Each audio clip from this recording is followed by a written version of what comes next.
नमस्कार दोस्तों। तो आज की इस वीडियो में हम प्रश्न नंबर 2 का दूसरा प्रश्न हल करेंगे। राइट, तो चलिए चलते हैं। सबसे पहले हम प्रश्न को पढ़ते हैं, उसके बाद हम उसको हल करेंगे। 5 वर्ष पूर्व नूरी की आयु सोनू की आयु की 3 गुनी थी। 10 वर्ष पश्चात नूरी की आयु सोनू की आयु की 2 गुनी हो जाएगी। नूरी और सोनू की आयु कितनी है?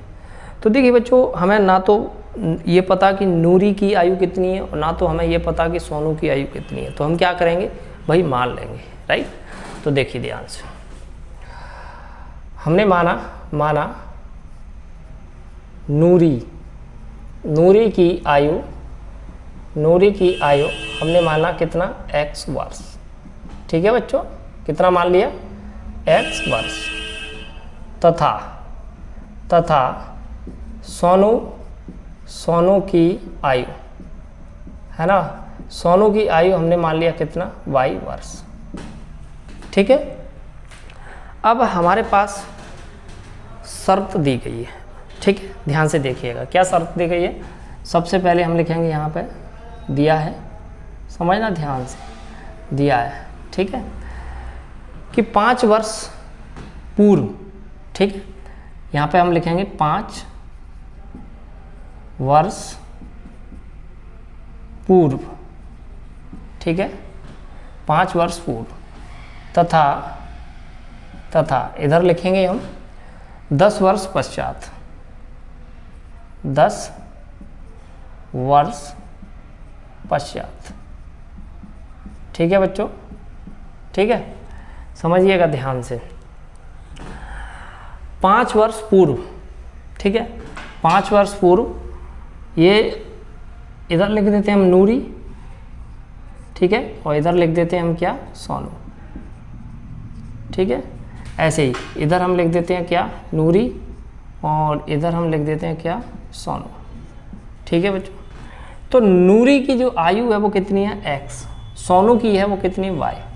अब ये बात कर रहे हैं 5 वर्ष पहले की, तो 5 वर्ष पहले की यानी कि हम क्या करेंगे, इसमें से 5 घटा देंगे। अब ये 5 वर्ष पहले की, लेकिन उसने क्या बोला है कि 5 वर्ष पहले, 5 वर्ष पूर्व नूरी की आयु सोनू की आयु की 3 गुनी थी। सोनू की आयु की 3 गुनी थी और इनको बराबर करते हैं। ठीक है, यानी कि जो नूरी की आयु है वो सोनू की आयु की 3 गुनी थी। कब, 5 वर्ष पहले। ठीक है बच्चों, अब देखिए ध्यान से, x माइनस 5 बराबर 3 का y में करेंगे तो ये 3y, और 3 का 5 में करेंगे तो 15। तो ये x है, ये y को इधर लेके माइनस 3y हो गया, माइनस के 15, ये इसको उधर ले जाएंगे, प्लस का 5 हो जाएगा। x माइनस 3y बराबर 15 माइनस 10। ये समीकरण नंबर 1 हो गया। ठीक है बच्चों, अब आगे चलते हैं। वही कंडीशन इसमें करेंगे, ये x और ये y। अब ये कह रहा है 10 वर्ष पश्चात, यानी 10 वर्ष बाद, तो इसका मतलब हम इसमें 10 जोड़ दें। ठीक है, 10 वर्ष बाद, इसमें भी शर्त दे रखी है। क्या कह रहा है कि 10 वर्ष पश्चात नूरी की आयु सोनू की आयु की 2 गुनी थी। कितनी थी भाई, 2 गुनी। तो देखो ये कितनी हो जाएगी भाई, 2 गुनी हो जाएगी।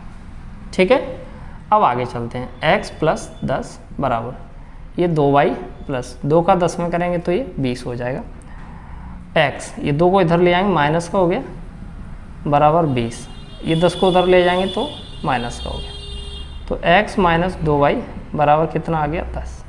और ये समीकरण हमारा 2 हो गया। ठीक है बच्चों, अब इन दोनों समीकरणों को हमें हल करना है। ठीक है, समझिए ध्यान से, ये कितना है, x माइनस 3y बराबर माइनस के 10, और x माइनस 2y बराबर 10। ये समीकरण 1 हो गया, ये समीकरण 2 हो गया। ठीक है बच्चों, हम क्या करेंगे, देखो यहाँ पर x और x सेम है, तो हमें इधर क्रॉस गुणा करने की कोई ज़रूरत है ही नहीं। तो हम क्या करेंगे, सीधा समीकरण 1 में से समीकरण 2 को घटा देंगे। ठीक है, तो हम क्या करेंगे, समीकरण 1 में से समीकरण 2 को क्या कर देंगे भाई, घटा देंगे। समीकरण 1 में से समीकरण 2 को घटा देंगे। ठीक है बच्चों, तो देखिए, चलो हम घटा देते हैं। इधर देखो ये कितना दिया है, x माइनस 3y बराबर -10 और x माइनस 2y बराबर 10। क्या कर रहे हैं हम माइनस, देखो इसमें से इसको माइनस कर रहे हैं तो ये माइनस, ये प्लस, ये माइनस, तो ये कैंसिल हो गया।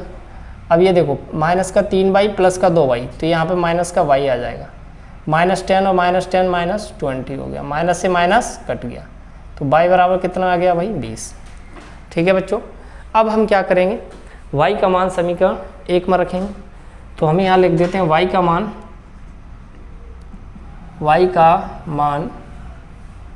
समीकरण 1 में रखने पर। ठीक है बच्चों, तो y का मान समीकरण 1 में रखेंगे, y का समीकरण 1 कहाँ, ये रहा, x माइनस 3y बराबर -10, x माइनस 3y बराबर -10, तो x माइनस 3, y का मान कितना है 20 -10, x हम बीतती है कितने हो गए भाई 60 बराबर -10, x बराबर -10, 60 उधर जाएंगे तो प्लस के हो जाएंगे, x बराबर 60 में से 10 जाएंगे तो 50। ठीक है, तो बच्चों देखिए ध्यान से, ये यहाँ पर x जो वर्ष मानी थी हमने वो किसकी मानी थी, नूरी की, तो नूरी की जो आयु है वो 50 वर्ष है, और सोनू की आयु हमने y मानी थी, तो सोनू की आयु क्या होगी हमारी 20 वर्ष। ठीक है बच्चों, तो हम यहाँ लिख देंगे अतः नूरी की आयु कितनी है भाई 50 वर्ष। ठीक है, तथा सोनू की आयु कितनी होगी 20 वर्ष। ठीक है, तो बच्चों ये था हमारा प्रश्न नंबर दूसरे का दूसरा। ठीक है, अब उम्मीद करता हूँ कि आपको ये प्रश्न समझ में आया होगा, लेकिन फिर भी आप मुझे वीडियो के नीचे कमेंट करके ज़रूर बताइए बच्चों कि आपको ये प्रश्न समझ में आया या फिर नहीं आया।